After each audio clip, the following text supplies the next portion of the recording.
Bagong silang nakambing sa Banna, Ilocos Norte, magkadikit ang mga mata at tila walang bibig.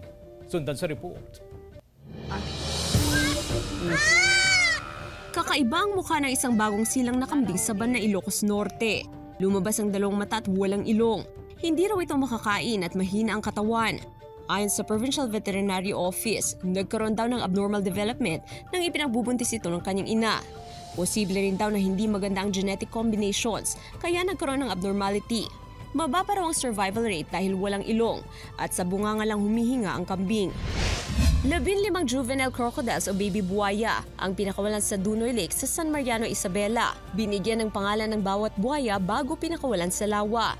Nagpapakita raw ito ng malalim na koneksyon sa pagitan ng komunidad at ng wildlife nito. Ayon sa Mabuaya Foundation Incorporated, layo ng aktibidad na mabigyan ng diin ang mahalagang papel ng mga reptilya sa pagpapanatili ng balanseng ekolohiya.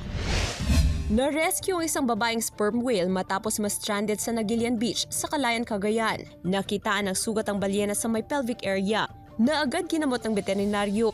Pinakawalan din agad ang balyena sa dagat matapos lapatan ng lunas. Gab de Luna, 1 North Central Luzon.